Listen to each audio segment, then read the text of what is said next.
confident. The same thing, we could actually put the same statement onto Guild here that we put onto Crew on map number 1. Obviously, if they don't win this map, they lose the series. Yeah. But conversely, if they don't do it confidently, map number 3 is gonna be a sort of stickler for them, I think, moving forward. Well, thank you very much, guys, for being the guests on my podcast here. I'm going to throw this to Doug and Vala. We're in game.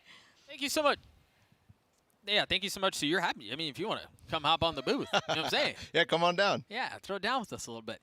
Listen, I did want to mention this, Bala, as we talk about stakes and setting the stage for what's before us. Crew, yep, they've been on the precipice or in playoffs a lot. Yeah.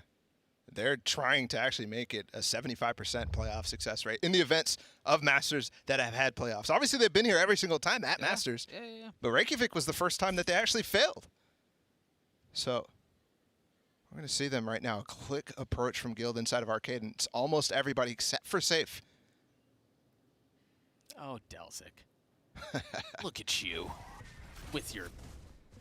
Sure. Yeah.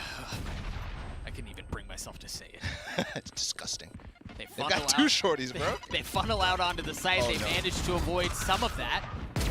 Oh, and then there's a jumping classic. Yeah, neither of them get any value. And honestly, the worst even gets the kill.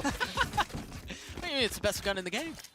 It's a 3v3 right now. 30 seconds left. And everybody from Crew stuck behind the wall. Safe is going to take the fight still into it.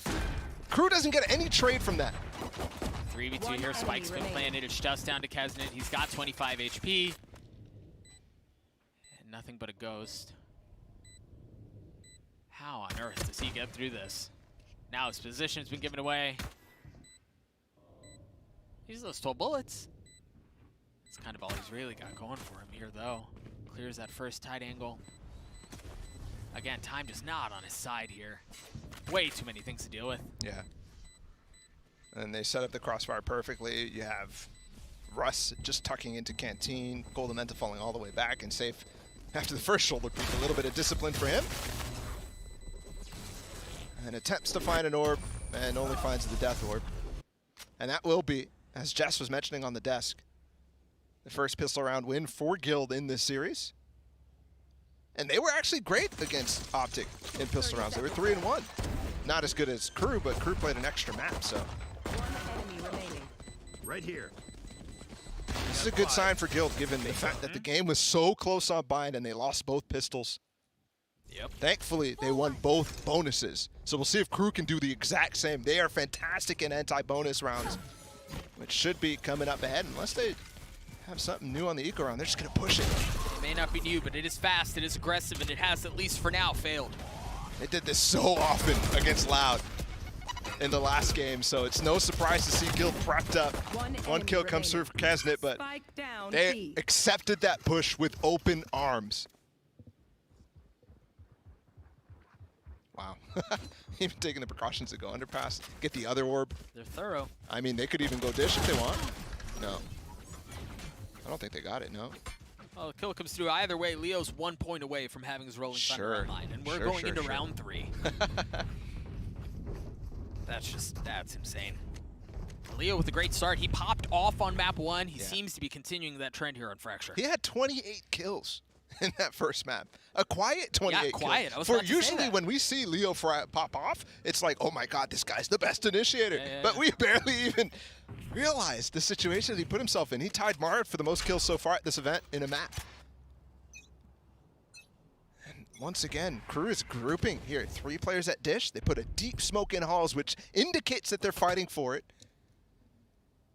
But Guild don't care. They're going to swing through it and realize, hey, there's nothing here. We already put our smoke down. We don't want to waste it.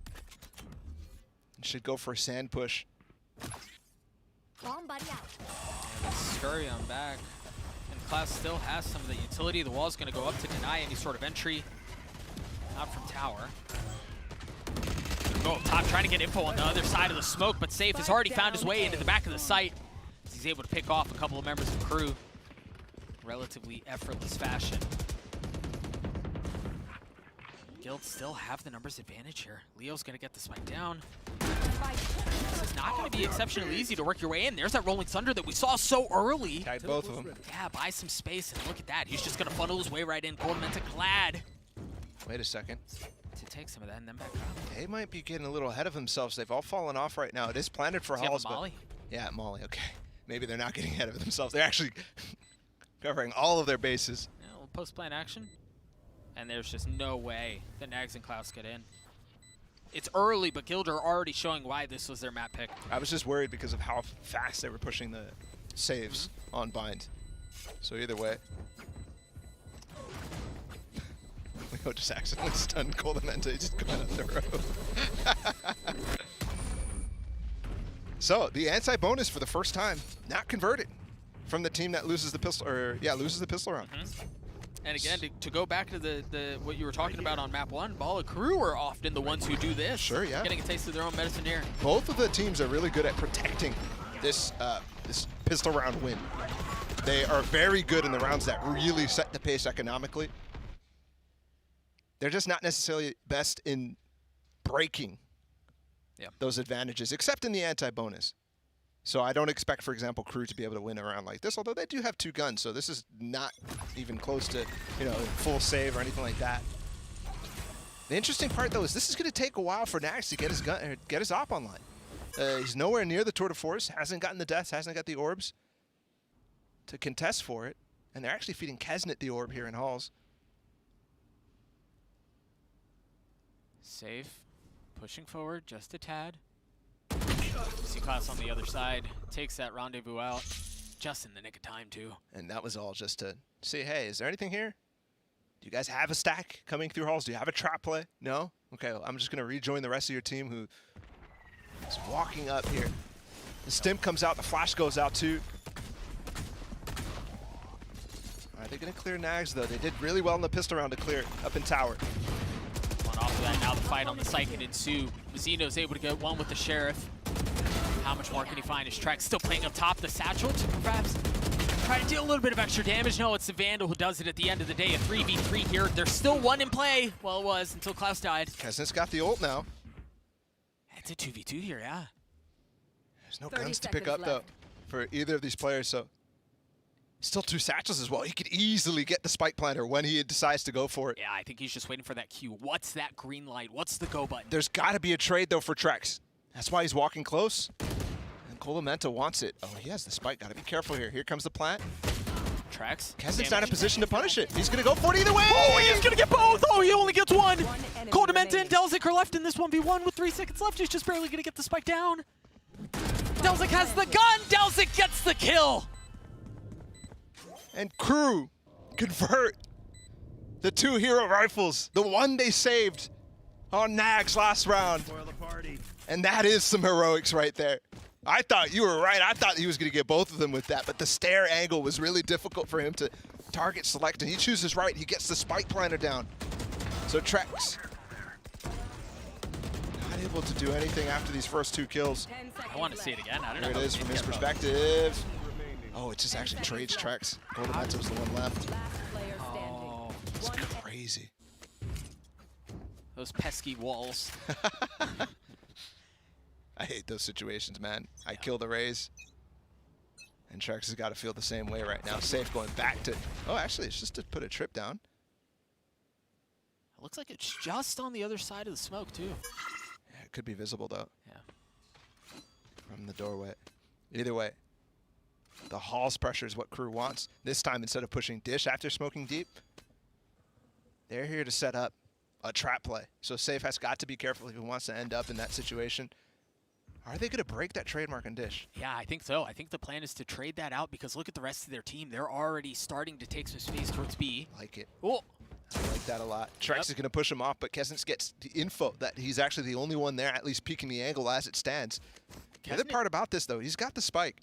Kesnet did take some damage there. They're going to rotate back into it. There. It's going to be very crucial to see how Klaus pivots from the trap play that he set up with Delzik in Halls to holding down this Dish. Right now he's relying on the smoke, but Coldamenta's got an ult of his own. So does Trex. Kesnet, off of that info, has time to ruminate on it and now anticipate what's potentially on the other side. Great spin. 30 seconds left. They know he's there. It's a nuisance. That nade is gorgeous. The orbital strike comes through, and there's no way in. They have to back up. They have to give the space back, so it's delayed. Mazzino's here in time to slow wall the wall. Oh, no. They've got to go. Now the showstopper. 3 ultimates used so far this round. Trekk's not finding a target yet. He has to drop down. He's not going to get the kill, but they've gotten the space. KRU seems to hold fast. It's all on to safe. A 1v2 here. 4 seconds left. The spike not anywhere within reach for him. And I love how they face through that smoke. KRU, a fantastic round. Read very well. And I posed the question, how are they going to hold this dish push? And they do phenomenal. The wall. Yep. Once the wall goes down, Very the late. aid. Yep. Then the orbital strike. Like, they did such a good job of layering utility to deny any of that push from Dish. That was gorgeous. And it actually gives Casino a fantastic angle. Yeah. And Trekk's had no clue. Uncharacteristic from him, but he had no clue where to put his showstopper because nobody was on site. Yeah. The only player actually who he could target was inside of halls. That was Delzik. And I think he actually did a little bit of team damage in that situation. Either way now, Guild gonna try to do what KRU did to them for their first round win. That will be an eco win with Leo just having the Vandal. Op in the hands of Nags and Abala. It feels like Nags holds this op a lot. Yeah, he does. He's actually the guy who buys the op most out of anybody in this tournament. At least throughout the qualifiers, and it looks like that trend is definitely sticking through. 33% of rounds he buys an op.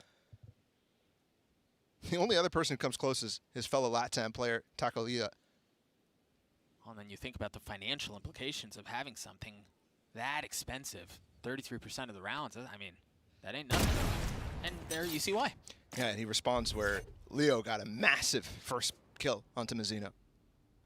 That operator still in play. Nags did take a little bit of damage. He has no armor left. The flash is gorgeous. The swing was there, but Delzik falls. A little early on the swing there for Delzik. The fault line was fantastic, but he's there before. But Kesnet has joined the fray, and with 25 seconds of nade and a rolling thunder to this round has been shut down. They do such a good job of delaying. Again, I bring us back to the previous round. Now this one, a lot of the same. Can they pivot through sand, though? Nags is watching it from Dish. There's 15 seconds left, too. They haven't gotten past what they need to, and now the spike sits harmlessly on the ground. As Klaus gets through on the round, Kesnet cleans it up, and we're tied up. You're right. The utility is so good from KRU. Whenever the hit is starting to come, they delay it enough for any extra players for KRU to come through. In that case, it was for Kesnet to get all the way into sight. Klaus does a great job with the 3K. And now we're back to even economy. Guild will have guns. Safe has got the tour de force. He did pop the rolling thunder, though. And while that definitely shut down the rounds, you want to play? Don't have the same ult situation anymore. Now, speaking of rolling thunders, though, remember it was in round 3 Leo had his first. Round 7, he's 1 point away from having a second. Oh.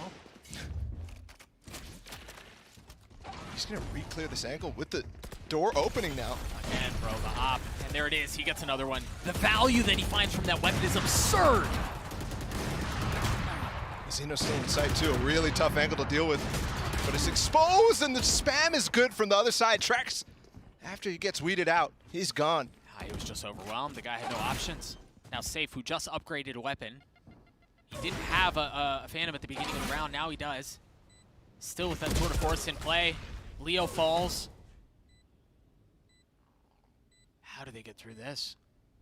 For as good a job as KRU have done at delaying Guild.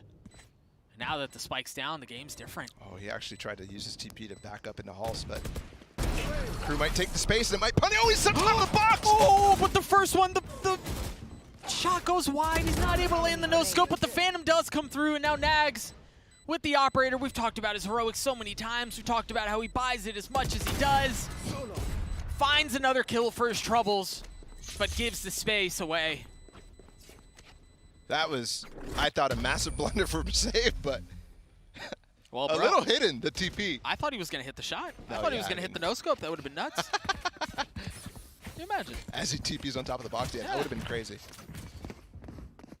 Yeah, I didn't even know there was space for somebody's head to fit inside of this halls on top of that box. Crouches, of course. He's a tall guy, man. Chamberlain's very tall. There's no way. Ice in his veins, bro. No reaction. Yeah, no, not at all. What is that? Trex is something different. Double op setup out of Crew. Look, Kesnet now has the op, and the tour de force comes through for Nags. He's picking Arcade too, and that's exactly where they're coming. Going to get flashed off the angle, and then have to deal with the boom bot. We saw how he struggled last time, but they're through, and the first pick goes in favor of Koldamenta. And he did see at least 2 there, so you see the rotations now start to come through as Guild don't want to delay this at all. They want to go, and they want to go fast, and that's exactly what they've done. They're going to get onto the site. Note that you have the Rolling Thunder out from Leo as Russ has to think twice about it. He had to reposition. Nice spam out from Crew. Don't forget, Leo has this ult too. So at any point, if this push starts to come through, yeah, they're deciding to save, and it's a good decision. Is anybody going to hear them? I think Koldamenta might have just heard a glimmer of them stomping in through spawn, and yeah, possibly. Huh. He's starting to walk down, explore the north side of the map, and I think they're hunting. We've seen this situation so many times. Can they find value? All right, now you and I get to chat for a little while. So we wait to see. I don't want to talk to the you. end of it. You know what? That's fine. I was really enjoying that. Yeah, I think the real question here is, can they get the operator out of Klaus's hands? He's tucked. There are layers to keep him safe. And Mazzino is that first layer. And while he falls, Klaus even gets one more. Oh, he did die. Are they going to be able to pick it up? Any damage here? No. They didn't get it. That's massive. Again, Nags relying on that weapon. Really relying on that weapon. Already highlighted. He's got it in 33% of the rounds he plays in. The most out of anybody here. No tour de force either. Yep, they just spent that. And they're even pushing him off the angles too. That time the flash. He opts to re-peek into it, which sometimes I like, sometimes I don't. Right now. Well, you like it if it works. Sure, but also you got to mix it in, right? Yeah, sure. Talk about mixing it in. Look at how much space and how many kills they've already been able to get. Guild are just able to bully Crew. And the aggression they tried throwing Guild's way. Now Nags that left alone is in this 1v5. It was a gamble, and there was really no reason not to, but ultimately it doesn't pay off.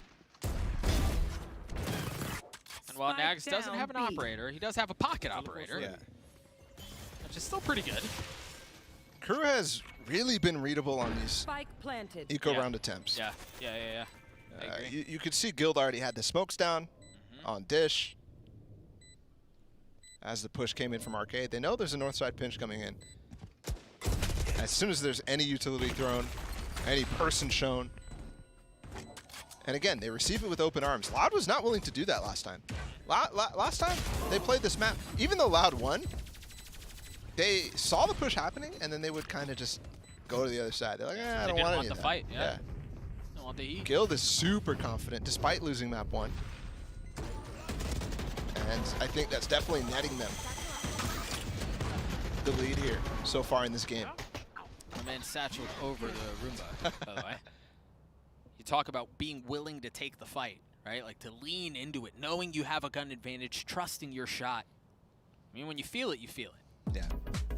And they're feeling it. They felt their way to a 6-3 lead here on the second map. Crew call a timeout as they try to salvage this first half, or at least try to get into a position to do so. And worth noting here, it looks like Nags is going to be able to get that operator back online, and they have a couple of key ultimates here, Bala, that are just around the corner from coming online. Yeah, the Breach ult for Klaus, the Raze ult from Kesnet, the Brim ult from Delzig, the list goes on, but on the other side, it's literally the same, right?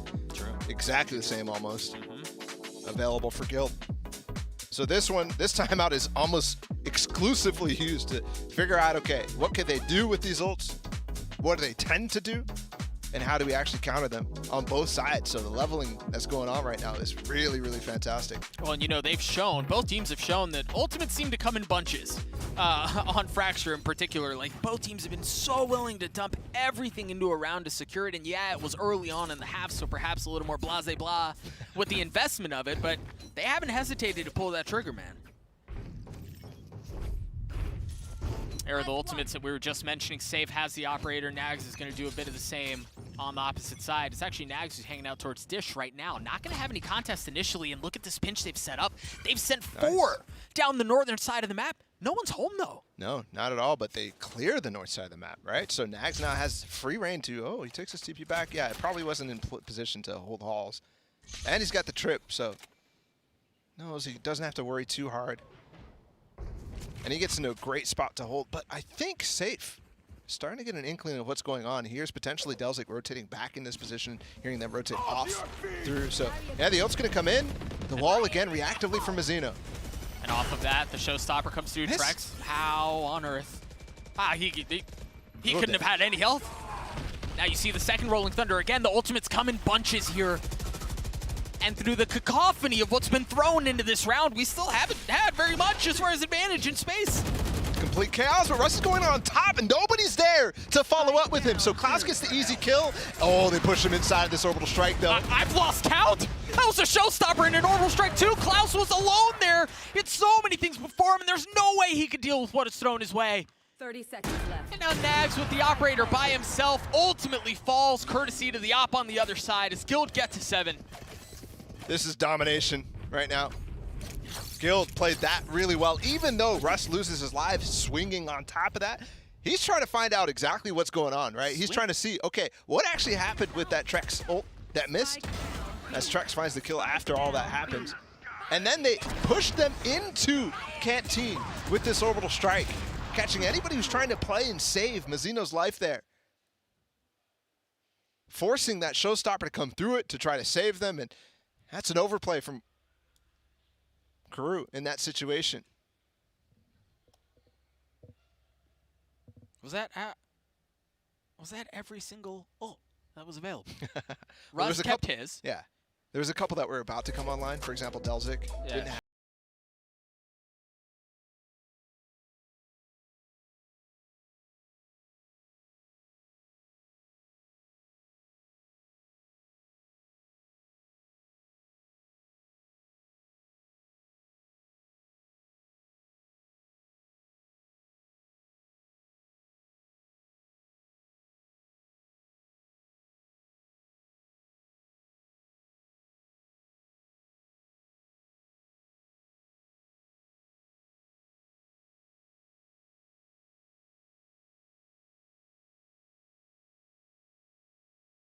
As I said moments ago, this half feels like domination. Yeah.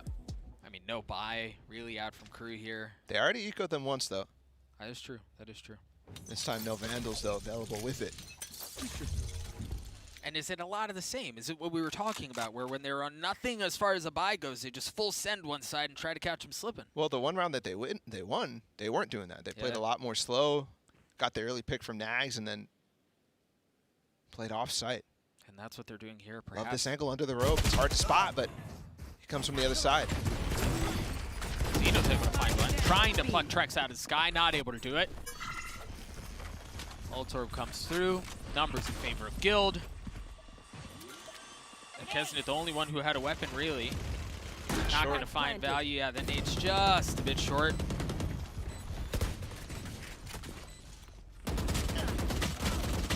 See the spams come through the smoke. Klaus and Kesnet both getting tagged up. Delzik is too. He's got that orbital strike in his back pocket, but I feel like it would take a lot for them to decide if that's what they want to do. And of course, it's Leo who's moonwalking his way out and spamming through, getting the kills he needs. Flashing for himself. Last round before the switch. Does not care. Will run spray you. Goodbye.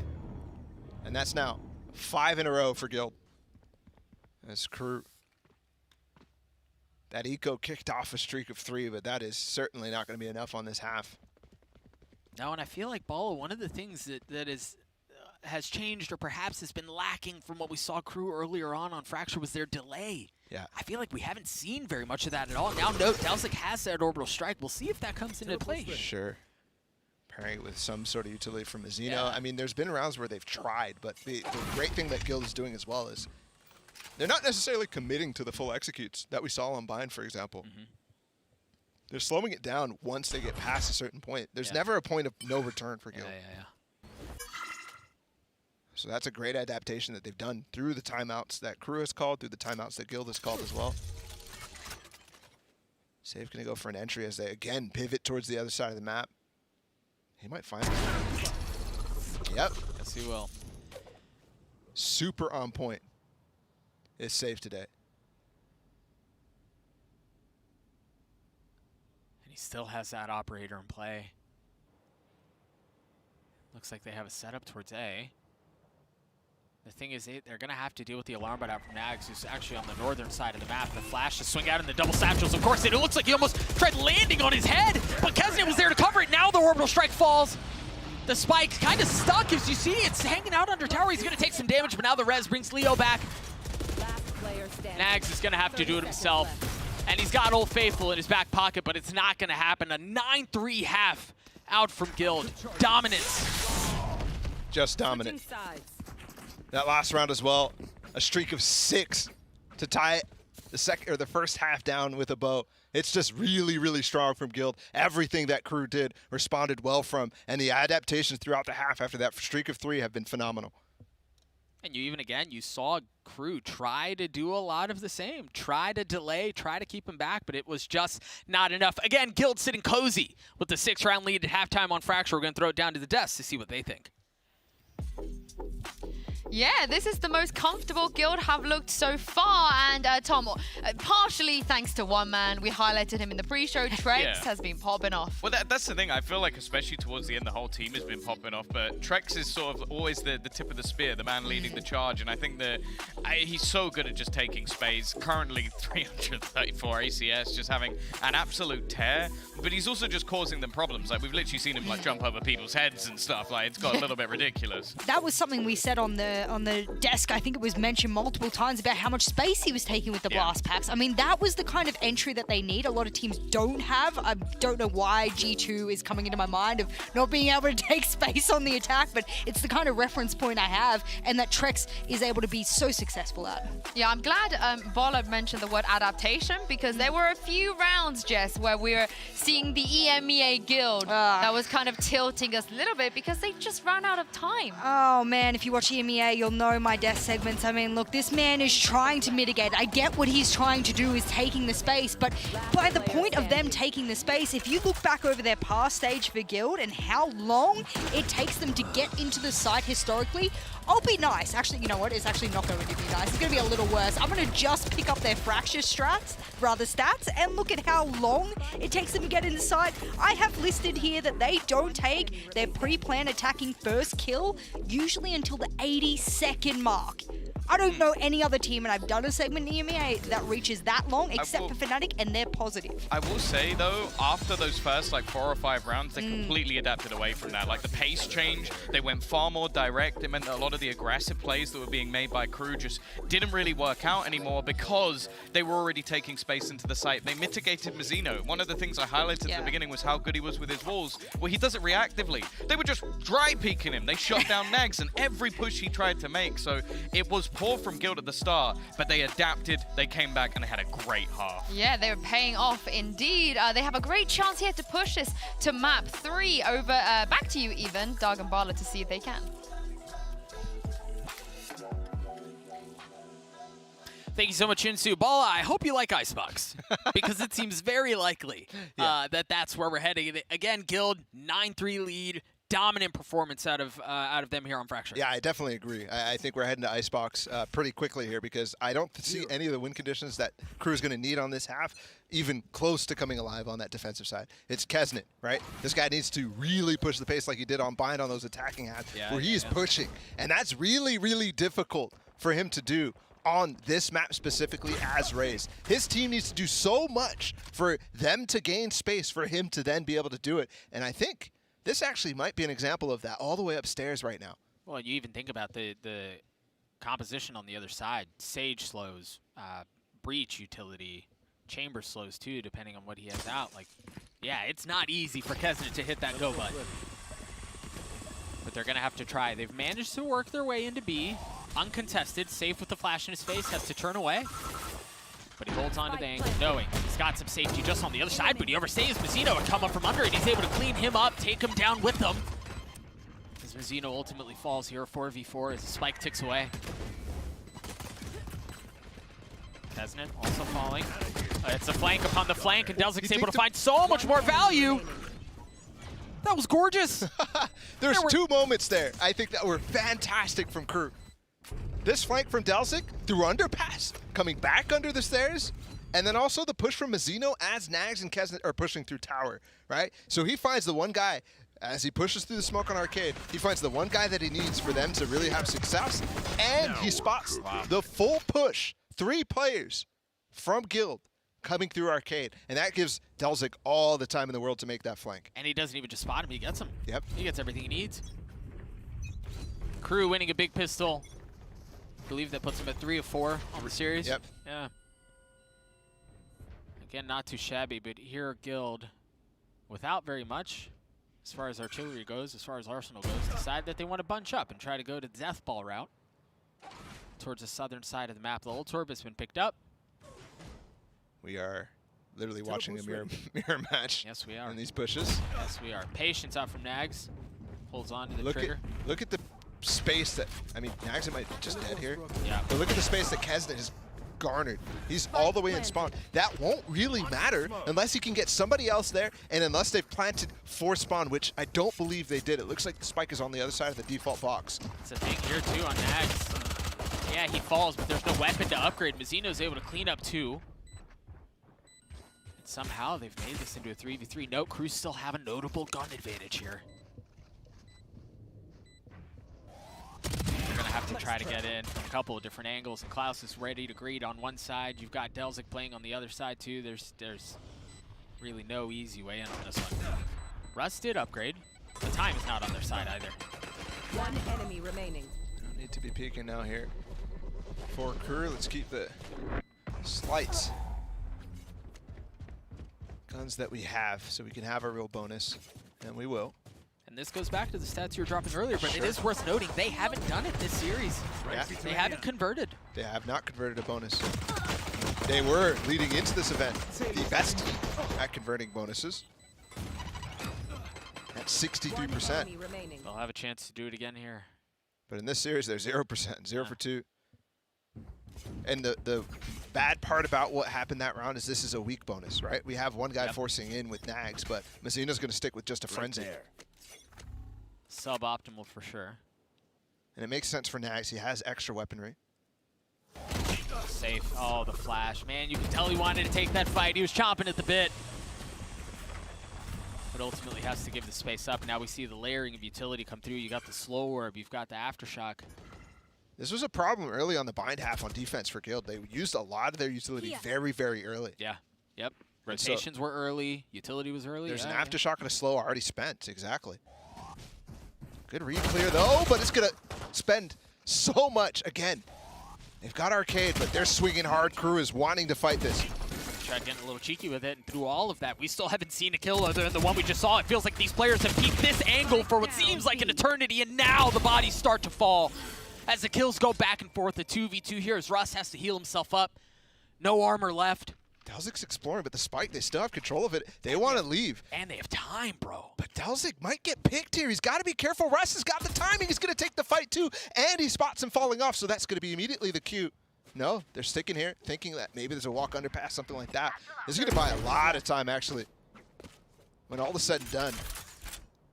As Kesnet gets the spike down, but they won't have Hall's control, and it's not planted for Dish. So how can they reposition themselves to play this right? Because Kesnet's going to have to try to fight a crossfire that Delzik has, and also hold Halls against Russ in long range. This is a tough ask. Well, and this goes back to denial, of delaying. They've got the molly, they've got the nade on the side of KRU. That might just be what they need to keep Guild at bay. 1 enemy remaining. Or Trax is just going to take care of Delzik. He's going to nade his own Kesnet. Unexpected angle, and it's just not enough. Trax is able to clean him up. They're going to get the defuse. Guild get to 10. A slight miscoordination there, and not at all their fault, in my opinion, from KRU. Delzik trying to stay Dish there, I think, is a great play. They've got a natural crossfire there. They don't know if anybody's top ropes. He doesn't want to peek that. That leaves Kesnet in an awkward position.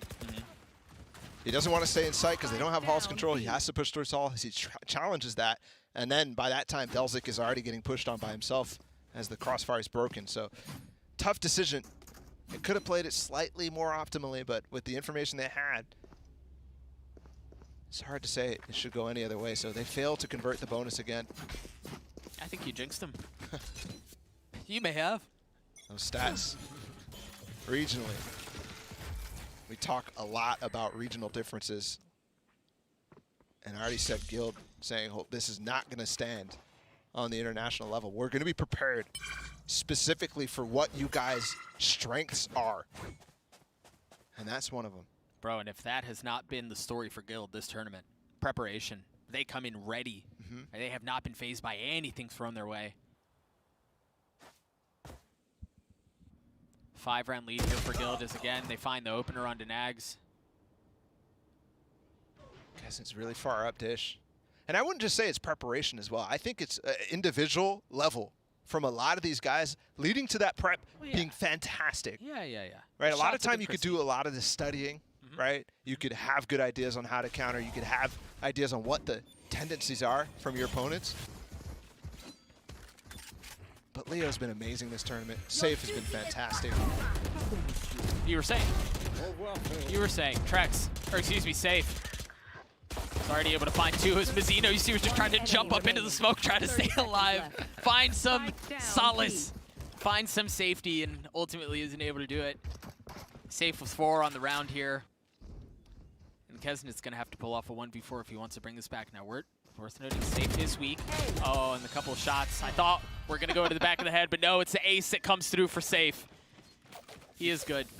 You can't tell me that that player didn't jump backwards in front of the shots of Kesnit so that Safe could get the ace. Yeah, maybe. You can't tell me that. That's a good teammate. That's a good teammate. I mean, you were just singing his praises. Is this a 6K too? Because there was the res? I don't even Enemy know. remaining. Okay, no. Yeah, he totally was. Trying to feed him. You see that smirk on his face? You know what you've done. Res is like, yeah, I set you up. Okay, I'm making you look I got good. you. Yeah, you remember that. You remember that. Uh-huh. Crew call a timeout here, feeling Fracture really just kind of getting out of hand. And if there was, I mean, this feels like the breaking point in the half, if we haven't already surpassed it, to be honest. Sure. Where Yeah. if there was a moment in the half in which they can try to mount some sort of a comeback, it kind of has to happen here because this window is very quickly closing. And I think that's why they're forcing here, right? They don't want to play for overtime in this case. Yeah. There's way too many instances where in this game you could amass massive amounts of ults. So they have to play for it in a sense. Otherwise, there's just no chance of them sticking into this game. So they're going to force in this one, and they're discussing how to play the force round. It's not a pretty force as it comes back on the screen. It is. No, it is not. It's not pretty at all. No, you're right about that. And Nags, unfortunately, the performance he's had in this first half or in the second half, doesn't have his tour de force yet. No, but he is 1 point away from it. You see, he hasn't bought up at all, so it seems like they have a play set up for him to get that online and then make something happen. Also only has 4 bullets on that headhunter. So is Trex and Coldamenta going to face this? I think with the fault line, yeah, they have the trap set up and they're punishing. And it seemed like the ultimates perhaps were going to be what got them some sort of an advantage, or perhaps at least put the round on equal footing. But that hasn't been the case at all. Oh, and they double smoked the spike off. Nags finds an angle, but they're not pushing into it. They just say, okay, hey, we're watching literally the other side of these smokes. Not giving an inch. I love that play from Guild. You called it out. You said Nags is 1 away. He's probably going to try to play for his tour de force. So they're probably going to try to take a lot of space, face the gunfight up on the default, up on the triple, that dice box right there. And unfortunately for KRU, they went for the wrong orb. I think this is the most natural one to go for, but That's a bit unlucky. yeah. It's a bit unlucky. 5v2 here. Now, Nags and Klaus 30 both do seconds still left. have weapons, and they are both a point away from having their ultimates at play.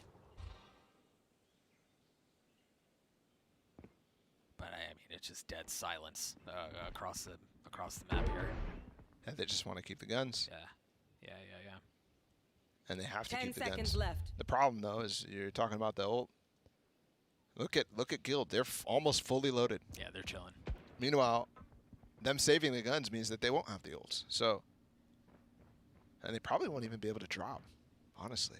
Now, what is interesting is Match point. I heard the orb get tapped on that fight, and I question if it was Nags. I would assume it Yeah, was. he is, but he's stunned up. So he's falling off of this after the fault He line peeled comes off of it, Yep. okay. The rest of his team is trying to get in front of it. And Nags is like, Not this. Not this. what can I do? I've got a head under long range. I'll take one shot and then I have literally nothing. So Kesnit has his, Klaus and Nagzet both very close to having theirs. As Guild find themselves on map point, trying to take a size box. And it almost seems like a foregone conclusion at this point. These fault lines from Leo at the beginning of the rounds or reactively or whatever they're being used for, feel like they're getting so much value. Yeah, Leo's been nuts, man. When we are able to get that information, it's going to be crazy. Kesnit going to ult up. Russ also completely walls off tower, and he does get the kill though, but the counter ults as well. Trex takes out Kesnit. A little one-for-one action as the spike still not making his way in. The orbital strike going to buy some more time. And they still have Leo's ult. They're rolling thunder. I mean, Klaus has his too. Nags on the tap. Again, to get that ultimate online, it finally comes through. We've been waiting for bated breath for the longest time as you see the Rolling Thunders duel and intersect one another, but nothing happening. Effectively canceling each other out. You see the mollies come through as well. As the spike ticks away. Let's play. Guild again in a position to put Crew away, but Nag's able to find value. Mazzino does too. They've snatched this round right back, and they're not done quite yet. Nope. Not at all. 6 still. But the goal that they had set out to after that timeout was to try to keep Guild off of overtime. And this is going to be difficult, Doug. Yeah. It's 6 in a row. And I mentioned the ults, how it could play. This one, they kind of got countered, actually, fully. Kesnit got his. Trex traded it out. And then the Rolling Thunders got canceled out from each other. Plus the orbital strike that actually was used by Guild just delayed them from getting on site. Not necessarily stopping them from eventually taking it. Oh, and I think the other thing too is, okay, you found that win condition, but the deficit is so big. Well, he tried. The deficit is so big, it's difficult to ask for that to be repeated. You don't have ultimates to rely on here, even if they get canceled out. And now you don't have Kesnit and Mazzino to rely on either. These fast plays have not been working out at all this series on bind even.